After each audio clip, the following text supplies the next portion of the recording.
बोलो श्री प्राणनाथ प्यारे की जय। बोलो श्री सतगुरु महाराज की जय। अब कहूँ रे इश्क की बात, इश्क शब्दातीत साख्यात। अब कहूँ रे इश्क की बात, इश्क शब्दातीत साख्यात। जो कदी आवे विने सप्त, जो कदी आवे मिने शब्द, तो चौदे तबक करे रद। अब कहूँ रे इश्क की बात, इश्क शब्दातीत साख्यात। ब्रह्म इश्क एक रंग, सो तो बसत वतन अभंग। ब्रह्म इश्क एक संग, सो तो बसत वतन अभंग। ब्रह्म सृष्टि ब्रह्म एक अंग, ये सदा आनंद अतिरंग, ये सदा आनंद अतिरंग। अब कहूँ रे इश्क की बात, इश्क शब्दातीत साख्यात। इश्क है हमारी निशानी, बिना इश्क दुल्हा मैं रानी। इश्क है हमारी निशानी, बिना इश्क दुल्हा मैं रानी। इश्क बिना मैं भई वीरानी, बिना इश्क ना सकी पहचानी, बिना इश्क ना सकी पहचानी। अब कहूँ रे इश्क की बात, इश्क शब्दातीत साख्यात। इश्क जाने सृष्ट ब्रह्म, जाके नजीक ना काहू भरम। इश्क जाने सृष्ट ब्रह्म, जाके नजीक ना काहू भरम।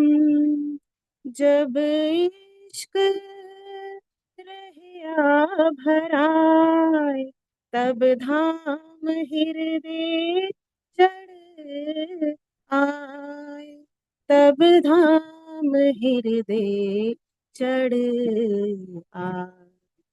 अब कहूँ रे इश्क की बात, इश्क शब्दातीत साख्यात। जो कदी आवे मिने सत, तो चौदे तबक करे रद। अब कहूँ रे इश्क की बात, इश्क शब्दातीत साख्यात। बोलो श्री प्राणनाथ प्यारे की जय। बोलो श्री सतगुरु महाराज की जय। प्रणाम जी सुंदर साथ जी। राम जी मुक्ता, बहुत प्यारा भाव। तुम ऐसे ही आते रहा करो और हमें दर्शन देते रहा करो और मीठी मीठी आवाज भी सुनाया करो। हाँ ठीक है, जी बिल्कुल। वायदा प्रणाम। करके जाओ, वायदा करके जाओ, आऊंगी मैं दोबारा। धनी बुलाएंगे, जरूर आएंगे। धनी ने तो बुलाया है, तभी तो आए हो, ऐसे थोड़ी आए हो। बिल्कुल आएंगे आंटी। धनी तो हमेशा इसी बुलाते हैं। ठीक है ना। हाँ जी। हाँ जी। प्रणाम जी। प्रणाम जी। प्रणाम जी। आ जाओ शीतल दीदी। हाँ जी। बोलो श्री प्राणनाथ प्यारे की जय, श्री सतगुरु महाराज की जय। प्रथम लागू दो चरण को, धनिये न छुड़ायो खिन। लाख तली लाल एड़ियां, मेरे जीव के यही जीवन। इन पांव तले पड़ी रन, धनी नजर खोलो बातूं। पलना वालू निर्गुण नेत्रे, मेरे जीव के यही जीवन। मेरे जीव के यही जीवन। प्रेम प्रणाम जी, सब सुंदर साथ जी को मेरा कोटि कोटि प्रणाम। सुंदर साथ जी, हमने 2 दिन से 3 दिन से शुरू हुआ जो हमारा ये श्री मुखवाणी के 14 ग्रंथों का हम जो सार सुन रहे हैं, सहूर कर रहे हैं। आज हम तारतम के तारतम जो 4 ग्रंथ में हैं, खिलवत, परिक्रमा, सागर और श्रृंगार, 3 की कल हमने शहूर कर लिया था। आज हम चलेंगे श्रृंगार की ओर। सुंदर साथ जी, श्रृंगार धनी के ज्ञानमय स्वरूप का मुखार बिंद कहा गया, मुख कहा गया। मुख ही दिल का दर्पण होता है। जिस प्रकार हमारे सामने जो कोई खड़ा है, उसके दिल में क्या चल रहा है वो उसके मुख से ही पता चलता है। जैसे वो सामने वाला गुस्से में है, या वो आज खुश मूड में है, या आज किसी सोच में है, या आज कुछ नाराज है, ये उसके मुख से सब कुछ झलकता है। इसी तरह हमारे धाम धनी, हमारे अक्षरातीत के हृदय में अनंतानंत जो सागर बह रहे हैं, उन सागरों के अंदर क्या है वो सब कुछ धनी के मुखारबिंद यानी धनी के इस श्रृंगार ग्रंथ में झलकता है। ये मार्फत का ग्रंथ है। जब श्री महामती जी सागर ग्रंथ में धनी का, श्री राज्य का 3 बार श्रृंगार, रूहों का 2 बार श्रृंगार और श्यामा महारानी का 1 बार श्रृंगार कर लेती है, तो देखते देखते क्या देखते हैं कि ये तो केवल और केवल लीला और नाम में ही भेद है। मार्फत स्वरूप में तो हमारे केवल धनी अक्षरातीत ही हैं, केवल अक्षरातीत, इनके अलावा और कोई नहीं है। ये बाकी जब जो श्यामा महारानी है या जो सब रूहें हैं, ये सब रूहें वास्तव में धनी के ही मार्फत स्वरूप से हकीकत स्वरूप में आई हुई। जब वो ऐसा दिखती है तो क्या देखती है कि यही वाहिदत स्वरूप है, यही अद्वैत स्वरूप है, यही मार्फत स्वरूप है। धनी के बिना और कुछ है ही नहीं। हक हम में, हम हक में, हक बिना सब ख्वाब। तब वो उस श्रृंगार में, धनी के शोभा श्रृंगार में ऐसे डूब जाती है, उनके अंग अंग में ऐसे डूब जाती है कि उससे निकलना ही कठिन हो जाता है। इतना कठिन हो जाता है, पर फिर वो अपनी रूह को झंझोड़ती है। पहला प्रकरण आता है, वर्णन करो ऐ रूह जी, हके तुम सिर दिया भार, कि तुम इससे बाहर निकल कर अपने धाम धनी अपने प्रियतम का श्रृंगार करो, उनका वर्णन करो, उनका शोभा श्रृंगार रूहों के लिए करो। अब क्या करे जो इतनी डूब चुकी है रूह, श्री महामती जी जो इतना डूब चुकी है, तो वो कैसे श्रृंगार करे, कैसे निकले। पर धनी का आदेश है, पालन तो करना ही पड़ेगा। वैसे भी धनी का इनके ऊपर और एक आदेश, क्या कहा, मैं जगाऊं तुमको एकली, तुम जगाओ बांधे जुत।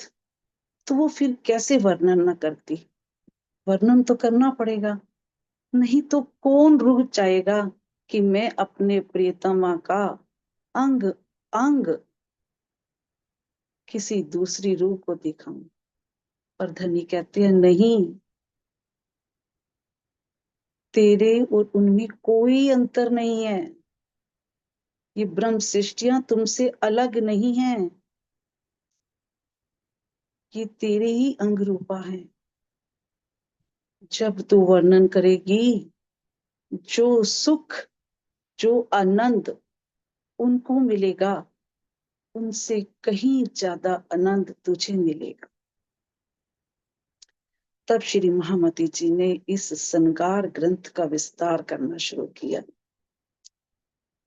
श्रृंगार ग्रंथ से धनी उसको उनको तो एक एक अंग की जो शोभा दिखाते हैं, आज वो अंग अंग धनी हमें भी दिखाने जा रहे हैं। धनी ने श्री महामती जी के धाम हृदय में बैठकर अपना 4 बार श्रृंगार का वर्णन किया। 4 बार श्रृंगार ग्रंथ में रज्जी के ही श्रृंगार का वर्णन है। क्यों जरूरत पड़ी सुंदर साची, क्यों धनी ने 4 बार अपना ही श्रृंगार का वर्णन करवा दिया? हमें मार्फत की अवस्था में पहुंचाने के लिए सुंदर साची, कि बहुत बता दिए मैंने अपने सागर, बहुत बता दिए मैंने अपने दिल में क्या बातें हैं, क्या खिलवत की बातें याद करा दी, सभी धर्म ग्रंथों की बातें याद करवा दी मैंने, परिक्रमा में 25 पक्षों में घुमा दिया। अब जब तक ये मेरे स्वरूप को अच्छे से नहीं देखेंगी, तब तक ये रूह इस अवस्था में नहीं पहुंचेंगे। अपनी मार्फत अवस्था में पहुंचाने के लिए भी कोई तो कभी तो किसी रूह के हृदय में मेरा कोई अंग चुभ जाएगा। मैं कुछ नहीं छोड़ूंगा आज बताने के लिए, मेरी रूह उस अंग अंग में डूब जाएगी। बार बार वर्णन करूंगा तो जरूर मेरी रूह उस अंगों में डूब जाएगी।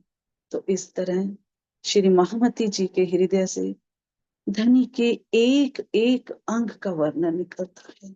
सबसे पहले कुछ एक एक अंग, वस्त्र, आभूषण, सिर्फ धनी के वस्त्र, धनी के आभूषण, धनी के अंग अंग का वर्णन किया है।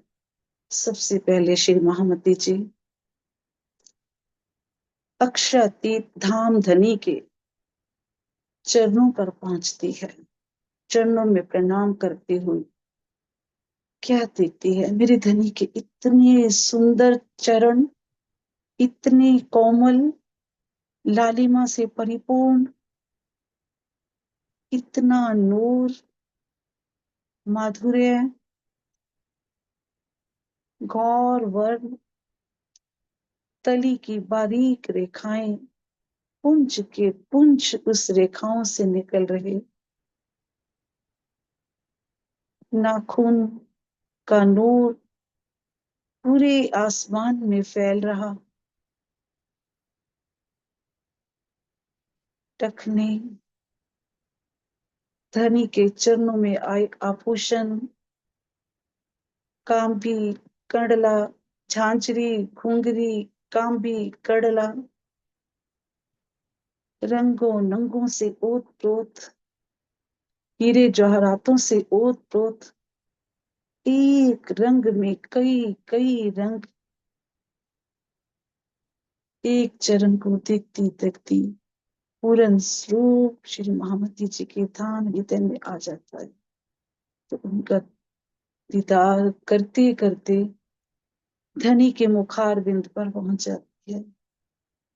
मुखार बिंद पर पहुंचकर सिंदूरिया रंग की पाग उस पर आई, दुग्धगी कलंगी पग पाग के पेच, फूलों की बेलें, हीरे जवाहरात, घुंघराले केश, हीना की सुगंध लिए हुए सुंदर गौर वर्ण गुलाबी आभा लिए हुए धनी का मुखार बिंद, चौड़ा मस्तक, काली भौहें, चंचल चतुर चपल अन्याले बांके नेत्र, उनमें आई पुतलियां, पलकें, धनी के गाल गुलाबी आभा से नूर ही नूर झलकता, पूरा नूर धनी का मुखार बिंद लगा है। निर्मल नासिका से आती श्वास पूरे परम धाम में फैल रही है, कण कण को सुगंधित कर रही है। धनी के लाल अधुर श्वेत दंत हरवटी नासिका और अधुर के बीच में आई लाम, मीठे श्रवण,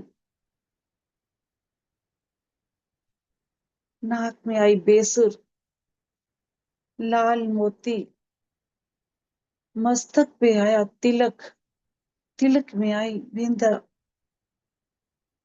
सारे सागर धनी की मुखार बिंद में झलक। धनी की चौड़ी छाती, खब्बे, मच्छे, कलाइयां, कोहनी, कोमल बाजू, कोमल कोमल हस्त कमल, हाथों में आए सारे आभूषण, नूर ही नूर, जंग ही जंग करते आपस में ही एक दूसरे से उलझ रहे। हाथों में आई 10 अंगूठियां, पतली पतली अंगुरियां, हाथों की कोमल लीके गुलाबी आभा लिए हुए, स्पर्श करने से रोम रोम खिल जाता है। श्वेत जामा, केसरी इजार, नीलो ना पीलो बीच के रंग को पटको, आसमानी रंग की पिछोरी, बाजू में आए बाजू बंद, गले में आए हार, हीरा, मानिक, मोती, नीलवी, लसनिया, उनमें आई दुगदुगी। किस अंग को देखूं, किस अंग को ना देखूं, गौर वर्ण सुंदर कोमल पीठ, सभी हारों के आए धागे, कोमल केश लहराते पीछे, धनी की शोभा बढ़ती बढ़ती बढ़ती जा रही। एक अंग देखती हूँ तो दूसरा अंग सामने आता है, उस अंग से भी नहीं निकल पाती। धनी अपने सारे अंगों को आज दिखाना चाहते हैं। ऐ रूह, मेरे नेत्र देख, मेरी नासिका देख, मेरे होंठ देख, मेरे होठों में हमेशा मेरी रूहों का ही नाम रह जाता है। मैं पुकार रहा हूं उनको, ले आओ अपनी रूहों को, बुला ले आओ तुम रूह अल्लाह, जो मेरी रूहे आशिक।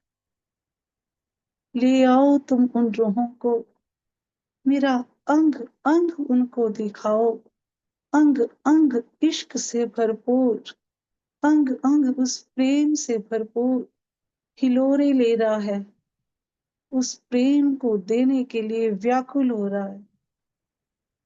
अपनी रूहों को ले आओ।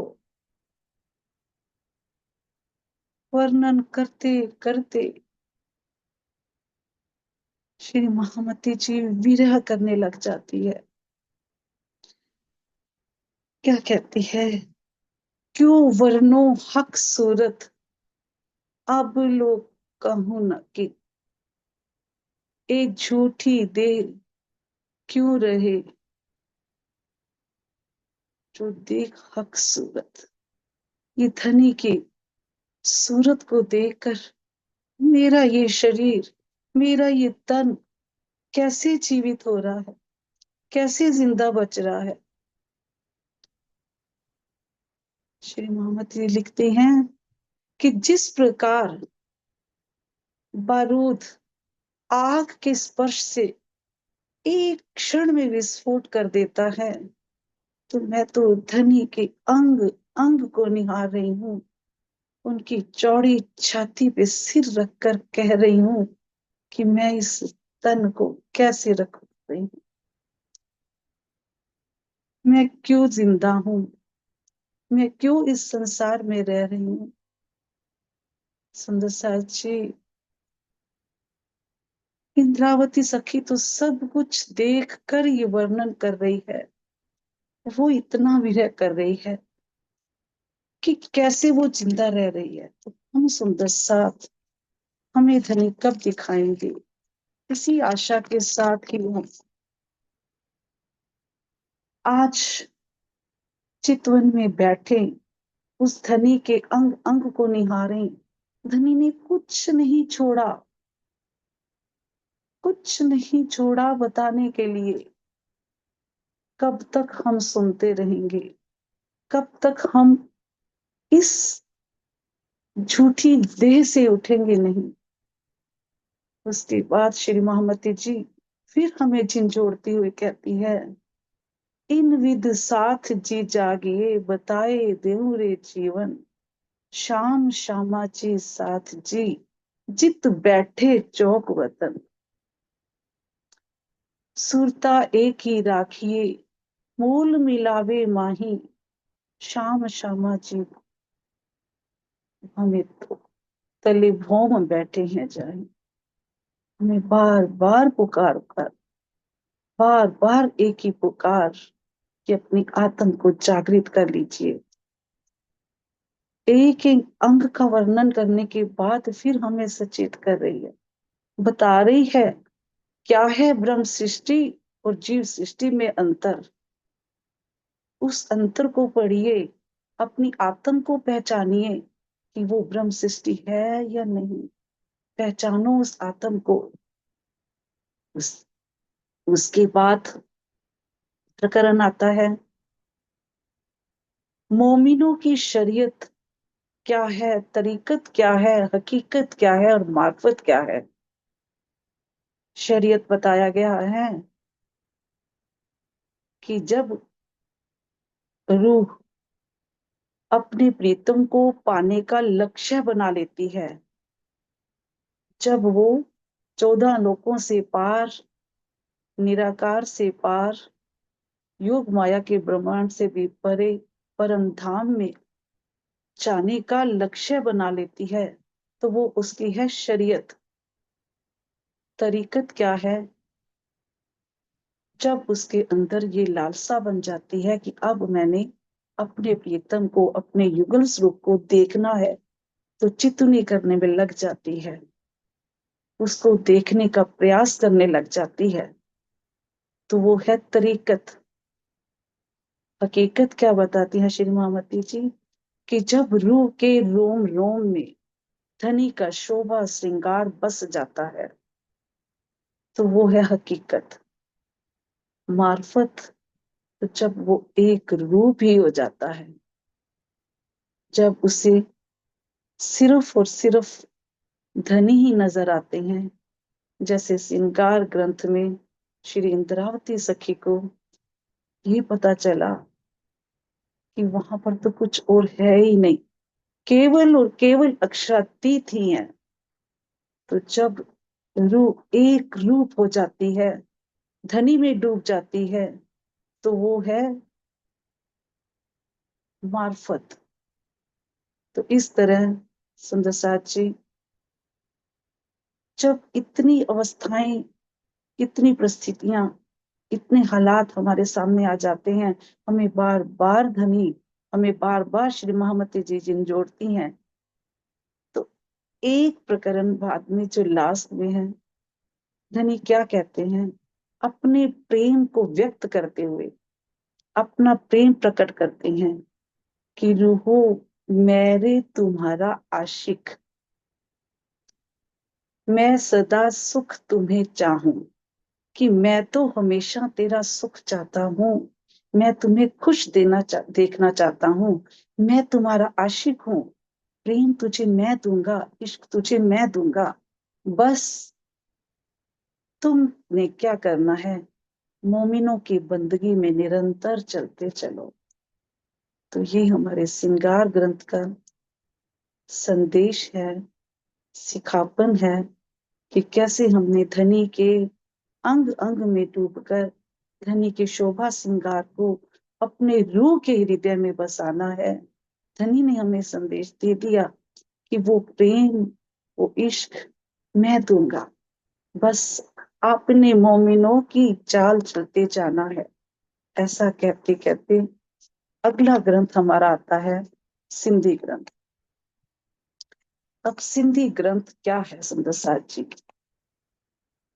इस ग्रंथ में पढ़ने से पहले ये सिखापन है, ये आत्मविश्लेषण है कि हमने खिलवत, परिक्रमा, सागर, श्रृंगार से क्या आत्मसात किया।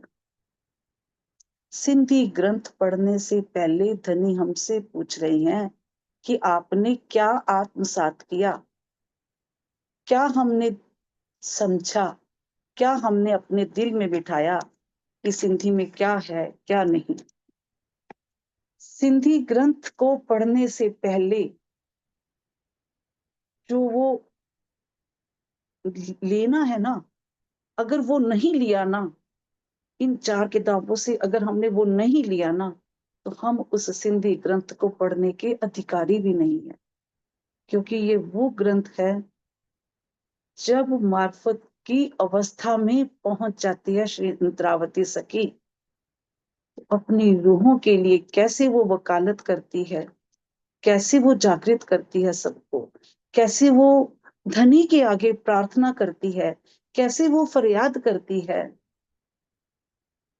वो हमारे लिए वकीली कर रही है, धनी से लड़ाई कर रही है, धनी से प्रेम भरे उलाहने दे रही है। तो हमने जब कुछ आत्मसात किया हो तो हम उसके अधिकारी हैं। इसमें प्रेम और माधुर्यता की गहनतम स्थिति का वर्णन किया गया है। प्रेम जब उच्चतम शिखर पर पहुंच जाता है, तब हम उस इस ग्रंथ को पढ़ने के भी अधिकारी हैं, और उसके कहते हैं ना कि धनी के साथ उलाहने देने के लिए भी हम तभी अधिकारी हैं। अधिकार भी कहाँ होता है, जहां हम अपने कर्तव्य को पूरा करते हैं। जब हमने अपने कर्तव्य पूरे कर लिए हैं, तो हम इसके अधिकारी हैं। ये हमारे आत्मविश्लेषण की बात है। हमने आत्मनिरीक्षण करना है कि क्या हमने अपने वो कर्तव्य पूरे किए जो धनी इसमें कहना चाहते हैं, जो इंद्रावती सखी हमारे लिए इसमें कह रही है। इंद्रावती सखी क्या कहती है कि हे धनी, आपने मुझे अपने स्वरूप तो बना दिया, मैंने आत्मा को भी, सुंदर साथ को भी जागृत कर दिया। मैं इससे ज्यादा कुछ नहीं कह पाऊंगी जो मैंने खिलवत, परिक्रमा, सागर और श्रृंगार में बताया। इससे ज्यादा और कुछ नहीं बता पाऊंगी। मैंने सारा प्रयत्न कर लिया और सारा सुंदर साथ, सारी रूही प्रेम में डूब भी गई हैं। ये वकीली कर रही हैं कि वो डूब भी गई हैं। अब वो उस प्रेम को पाने के लिए तड़प रही हैं। संदसा जी, बस साथ साथ आत्म विश्लेषण करना है हमने कि हमारा हम कहाँ पर हैं। वो तड़प भी रही हैं, पर जो मूल प्रेम है, जो मूल आनंद है, जो मूल सुख है धनी, वो तो आपने ही देना है। मैं नहीं दे सकती। मैं तो सिर्फ जो आपने मुझे संदेश दिया कि, कि मैं सब सुंदर साथ को लेकर आना है, सब रूहों को जगाना है, वो मैंने कर दिया। मैंने सागर श्रृंगार में कुछ नहीं छोड़ा धनी। अब इनको अंगीकार तो आपने ही करना है, अपनी आत्माओं को अंगीकार तो आपने ही करना है। आप ही इनको दीदार दोगे। फिर वो रूहों को भी जागृत करती हुई, प्रेरित करती हुई फिर बात करती है। श्री महामती जी कहती है, हे रूह, तुमने जान लिया कि ये ब्रह्मांड झूठा है, स्वप्न का है। ये तन नश्वर है। हम स्वप्न में देख रहे हैं, हमारे मूल तन परम धाम में है। हमने जब सब कुछ जान लिया, हम सिर्फ खेल देखने आए हैं, हमने ये भी जान लिया, तो अब उठ, जाग और उस परम धाम की ओर चल। अब मैं तेरी वकालत कर रही हूं, इसके बाद किसी ने कुछ नहीं करना। उड़ जा। फिर उसके बाद प्रेम भरे उलाहने श्री महामती जी धनी के सामने बात करती हैं। कहती है कि मैं उलाहने देने से भी डरती हूँ। डर इस बात का लगता है कि मुझे गुनाह ना लग जाए। पर अब मुझे पता चल गया है कि जो कुछ होता है आपके हुक्म से ही होता है। इसलिए अब मैं उसी हुक्म का ही सहारा लेकर आपसे बात कर रही हूँ कि आपके हुक्म से ही ये ब्रह्मांड बना, आपके हुक्म से ही ये खेल बना। आपने ही हमें इस खेल में भेजा, आपने ही हम पर पर्दा डाला। हमारा दोष कहाँ पे है? ये वकालत करिए। हमारी आत्मा को जागृत भी आपने करना है। मेरे वश में तो कुछ है ही नहीं। मैं तो बेबस हूं और मुझे अपनी ये बेबसी भी सहन नहीं होती। और क्या कहती है कि मैंने तो अपने प्रेम की सारे कर्तव्य निभा लिए। मेरे प्रेम में कोई कमी नहीं है। सुंदर जी, हमने देखना है कि हम ये कहने के अधिकारी हैं या नहीं है कि मेरे प्रेम में कोई कमी नहीं है। जैसे इंद्रावती सखी अपने हक से कह रही है, तो हम जैसे हमारे परमहंसों भी ये बात कह पाए कि मेरे प्रेम में कोई कमी नहीं है। आपके हुक्म से ही होना है।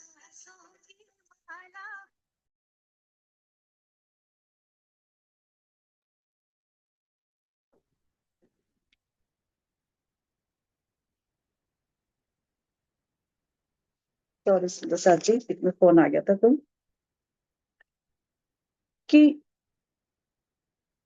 परम धाम आपके हुक्म से ही हमने वापिस जाना है। हम तो आपके हुक्म का इंतजार कर रहे हैं। आप तो परम धाम में उच्च सिंहासन पर एक न्यायाधीश बनकर बैठ गए हो। न्याय आपने ही करना है। मैं आई हूं फरियाद लेकर। मैं कह रही हूं, इन रूहों को अंगीकार करके इनको प्रेम दो। इनका कोई दोष नहीं है। मैं आपसे आपको ही मांग रही हूं अब न्याय आपने करना है, मैंने न्याय नहीं करना, वो प्रेम आपने देना है। फिर फरियाद करते हुए कहती है कि आपने हमारी बहुत परीक्षाएं ली हैं, आपने परम धाम में भी हमारी परीक्षा ली होगी, और मैं पूरा विश्वास है कि हमने उस परीक्षाओं को पास किया होगा, मैं असफल नहीं हुई होंगी। अब ये मैं का मतलब हम सुंदर साथ के लिए है। वो मैं तो श्री इंद्रावती सखी ने अपने लिए प्रयोग किया, और हम सब जानते हैं कि उनमें और हमारे में अंतर क्या है, कौन किसके लिए बात कह रहा है।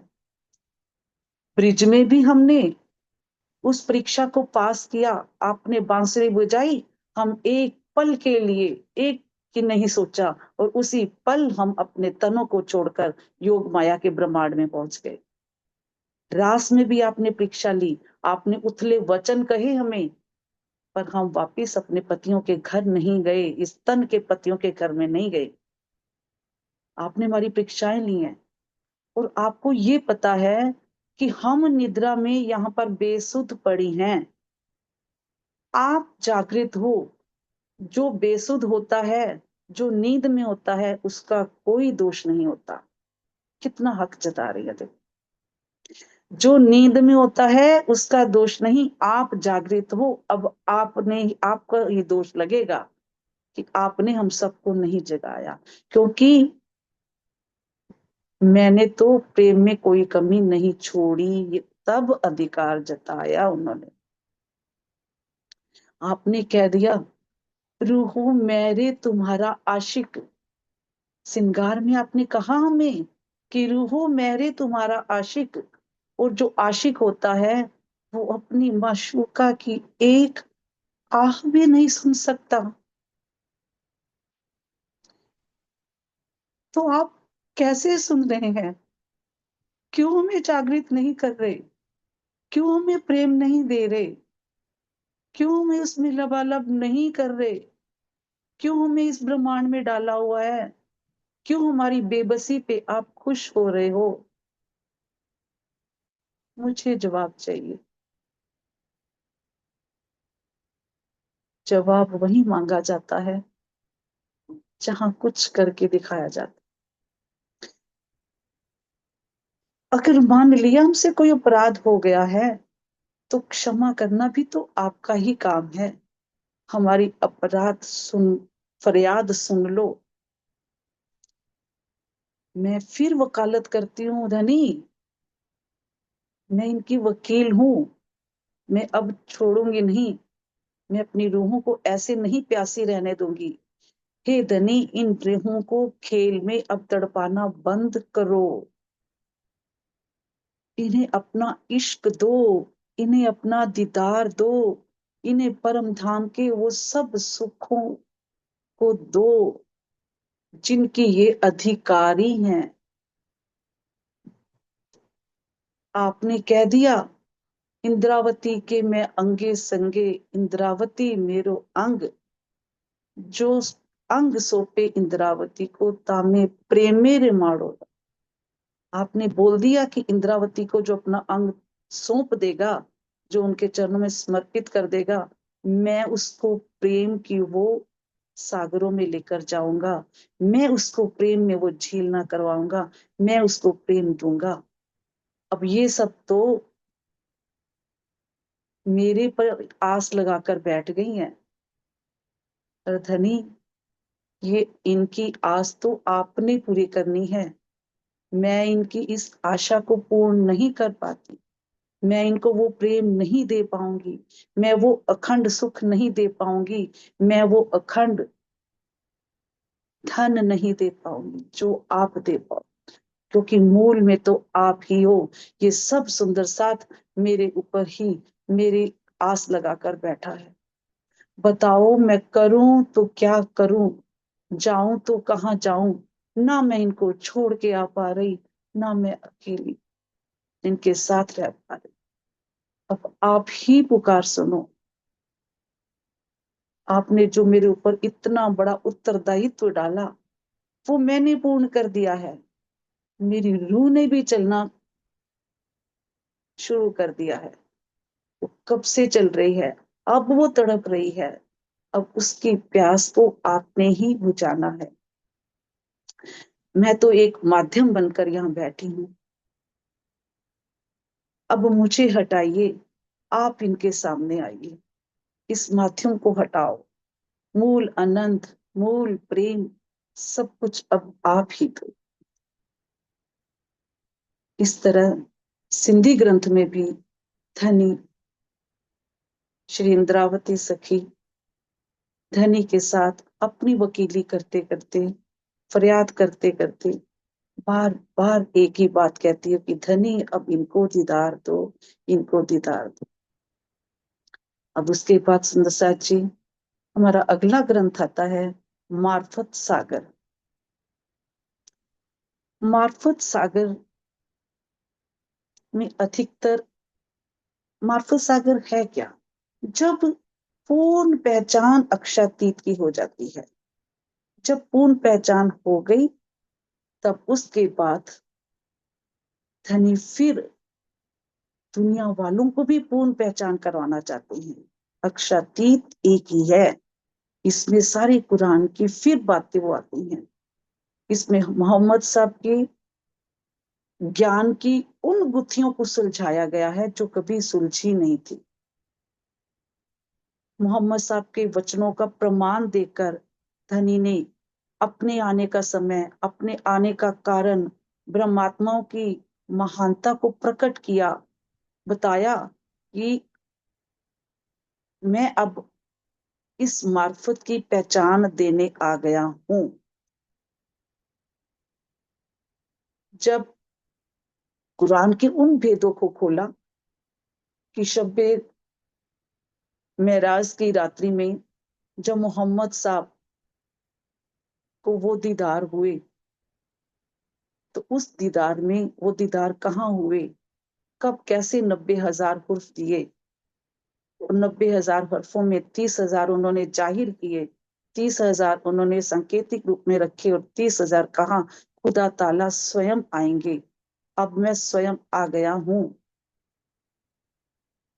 पहचान करो। सारे बातूनी भेदों को खोला गया इस मार्फत ग्रंथ में। फिर इसमें क्यामत के सातों निशानों की बात की गई। क्यामत के 7 निशान, काने दज्जाल का प्रकट होना, असराफील, रूह अल्लाह और इमाम मेहदी, ये सब एक ही है। सब बात, इस सब भेदों को स्पष्ट किया गया है इस ग्रंथ में। सृष्टि की उत्पत्ति से पहले से लेकर सृष्टि के बनने तक, ये खेल बनने तक, ये कारण महाकारण सब कुछ देकर वेद कतेब वालों को कहा कि एक ही अक्षरातीत है, मूल में और कोई नहीं है। जिस खुदा ताला का आप इंतजार कर रहे हो वो मैं ही हूँ, वो मैं ही अक्षरातीत हूँ। जितने भी गुज भेद थे वो सारे खोले। 5 तरह की पैदाइश बताई है जो कुरान में। उसके बाद 6 दिन की जो लीला बताई गई है, पहली लीला ब्रज की, ये कुरान में आती हैं, लेकिन धनी ने यहाँ अपनी वाणी से सब वो भेद खोले कि कैसे वो ब्रज की लीला कही गई है, कैसे दूसरे दिन की लीला रास की लीला, तीसरे दिन की मोहम्मद साहब की लीला, चौथे दिन की धनी देवचंद्र जी की लीला, 5वें दिन की श्री प्रार्थना जी की लीला, और उसके 7वें दिन की जो मोमिनों की लीला। वो धाम धनी ने कुरान से सारे मिलान कर करके मार्फत सागर में बताए, सारे भेदों को खोला। फिर ये कहा कि अब मार्फत का ये सूर्य उग चुका है, अगर अब भी सो रहोगे। तो सुंदर साथ जी, वहां पर क्या कहा गया है कि वो रूह ही नहीं है जो अब भी इस सूर्य को, मार्फत के सूर्य को उगा देखकर भी अपनी आंखें बंद कर लेगा, आंखें मूंद लेगा, वो एक उल्लू के समान है। ऐसी बात कही गई है। इस तरह बार बार चेतावनी देते हुए कहा कि समय रहते ही अब संभल जाओ, उठ जाओ, जाग जाओ। मार्फत सागर के बाद सुंदरसा जी, हमारा अंतिम ग्रंथ आता है क्यामतनामा। क़यामतनामा छोटा और बड़ा दो भागों में विभाजित किया गया है। क़यामत क्या है? वैसे तो क़यामत का अर्थ होता है प्रलय, पर श्री प्राणनाथ जी ने स्पष्ट कहा है कि क़यामत का अर्थ होता है आत्म जागृति। पर मुस्लिम लोग इस बात को समझ ही नहीं पा रहे, क्योंकि वो आज भी उस क़यामत की वेट कर रहे हैं कि जब ये कहा गया था कि क़यामत के दिन अल्लाह ताला आएंगे, मुर्दे कब्रों से उठ जाएंगे। वो उस मुर्दों के उठने के इंतजार कर रहे हैं। इसमें धनी ने ये जाहिर कर दिया कि वो मुर्दे क्या हैं। हमारी आत्म इस कब्र रूपी शरीर में जब तक सोई हुई है वो मुर्दा है। जब वो आत्म जागृत हो जाएगी तभी वो क़यामत का दिन होगा, तभी वो आत्म जागृत हो जाएगी। और अल्लाह ताला जब आएंगे तो वही दिन, जो समय बताया गया, जो ये बात कही गई, और वो सब इसके निशान मार्फत सागर में दिए गए, उनके आने का समय, तो वो समय आ गया है। आत्मा का जागृत होना ही मुर्दे कब्रों से उठना है। उसमें छोटा क़यामतनामा में ये बात बताते हुए फिर आत्म जागृति का प्रकरण है। क्या कहा गया उसमें कि रूह अल्लाह के बताए हुए मार्ग पर चलो, चलकर अपनी आत्मा को पहचानो, अपने अहम भाव को मिटा दो। ये हम सब के संबोधन के साथ साथ कतेब वालों के लिए भी है, जो कुरान को पढ़ते हैं उनके लिए भी है कि कथनी करनी और रहनी का भेद जानो। दुनिया के पीछे मत लोगो, दुनिया को देखकर अपनी चाल मत बदलो। जो वो कर रहे हैं उनको करने दो। जब तुम्हें पहचान हो गई है, तुम्हें पता चल गया है अल्लाह ताला आ गए हैं, तो उठो और अपने रास्ते पर निरंतर चले। तो एक चौपाई क्या कहते हैं, जब उठे अंग रूके सोतु जागी जान, आई अर्श अंग लज्जत तिन पूरी भई पहचान। जिस दिन तेरी रूह का अंग जागृत हो जाएगा और वो परम धाम में विचरण करने लगेगा और अर्श की वो लज्जत लेने लगेगा, तब तो समझना कि तेरी आत्मा जागृत हो गई है। ये तो सुंदर सा चीज छोटा क़यामतनामा। अब आगे आता है बड़ा क़यामतनामा। बड़ा क़यामतनामा में क्या है, आखरुल मोमिन श्री छत्रसाल महाराज जी को कहा गया है। ये हम सब जानते हैं। ये श्री प्राणनाथ जी की बड़े प्यारे मोमिन थे। इन्होंने अपना सब कुछ समर्पित कर दिया था। इन्होंने ही इनकी पहचान की थी। पूर्ण ब्रह्म परमात्मा इन्होंने ही कहा था। आरती इन्होंने पूर्ण ब्रह्म से न्यारे कि इन्होंने पहचान करके इनके आरती उतारी थी। तो सुंदर साथ जी, ये जो छत्रसाल महाराज जी हैं, ये वेदों के ज्ञाता तो पहले थे ही, और जब ये श्री जी के सानिध्य में आए तो इन्होंने कतेब पक्ष यानी कुरान को भी जानना शुरू किया, कुरान को भी पहचाना, और कुरान को भी अच्छे से पढ़ लिया, मंथन कर लिया। जब कुरान में इन्होंने इमाम मेहदी, क़यामत के निशान और मोमिनों के संकेत देखे तो ये बहुत खुश हुए।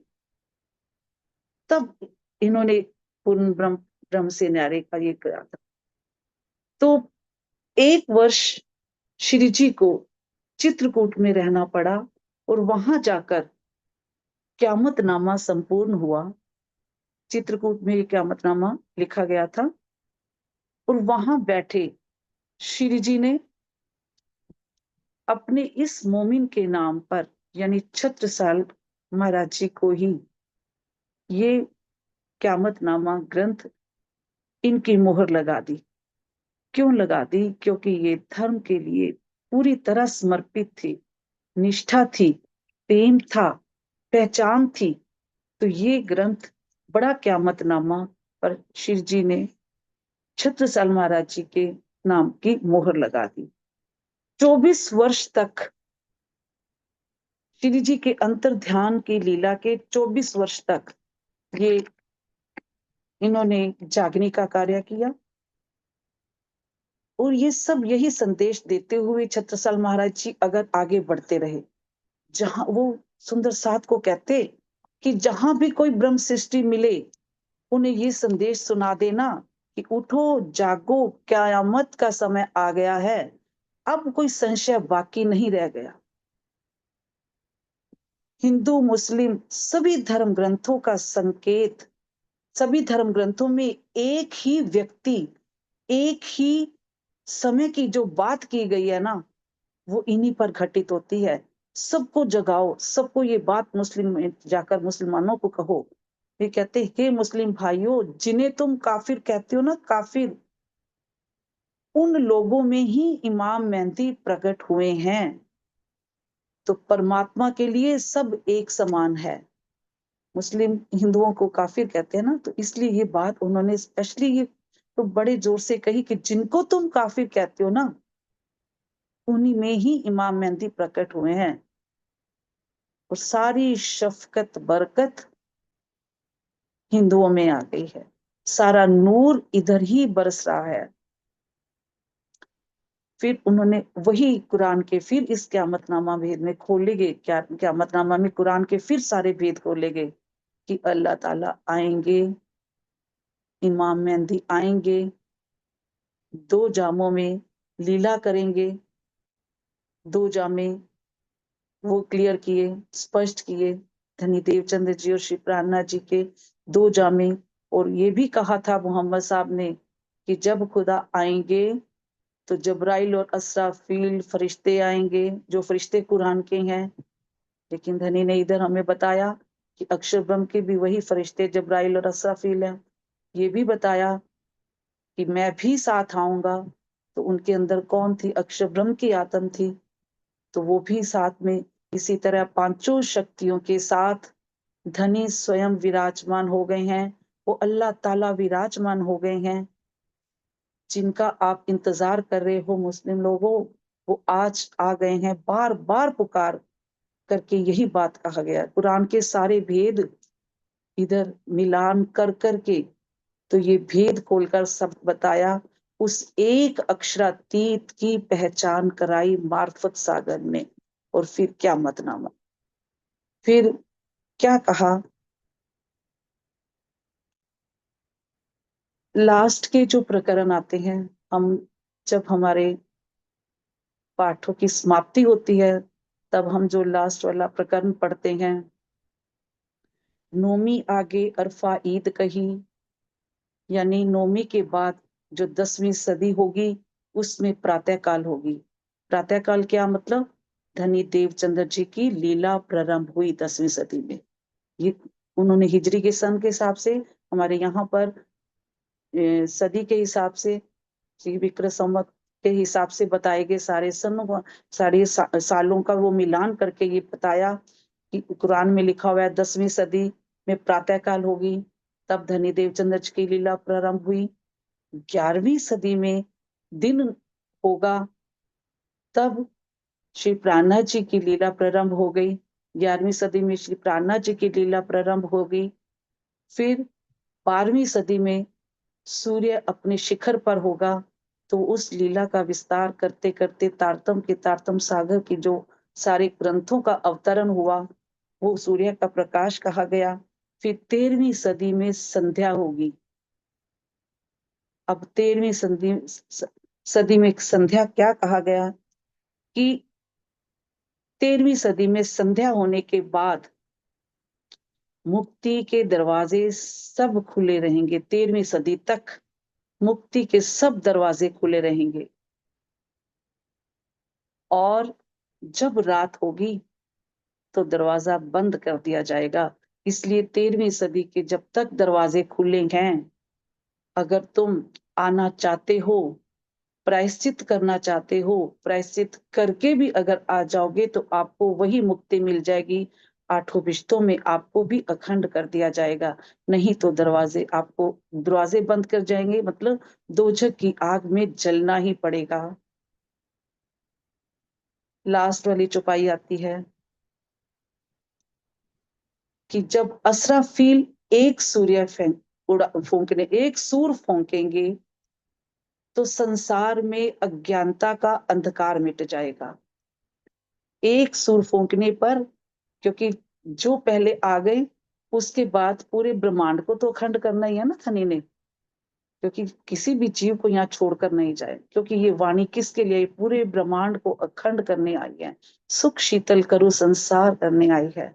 तो इसलिए बताया कि जो पहले इस दौड़ में आ जाए वो आ जाए, बाद में आ तो जाएंगे पर वो प्रायश्चित की आग में जलेंगे, वो दोजख की आग में जलेंगे। असराफील के एक सूर उड़ाने से, फूंकने से संसार में अज्ञानता का अंधकार, जो अज्ञानता है ना, वो नष्ट हो जाएगी। और जैसे ही वो दूसरा सूर फेंकेंगे तो पूरा ब्रह्मांड अखंड हो जाएगा, सब जीवों को अखंड मुक्ति मिल जाएगी, सारे जीव 8वीं भिष्ट में अखंड हो जाएगी। भिष्टों का वर्णन भी सुंदर साथ इसमें आता है, वो सारा भिष्टों का वर्णन करना यहाँ बहुत समय हो गया था, इसलिए हम सब सुंदर साथ अब मिलकर ये चौपाई दोहराएंगे। सभी बोलेंगे, एक सुरे उड़ाए के दिए, दूसरी तेरी में कायम किए, यो क्यामत हुई जाहिर दिन, मोहम्मदे करी उम्मत रोशन, मोहम्मदे करी उम्मत रोशन। बोलो श्री प्राणनाथ प्यारे की जय, श्री सतगुरु महाराज की जय, समस्त सुंदर साथ की जय। प्रणाम सब सुंदर साथ को, कोटि कोटि प्रणाम।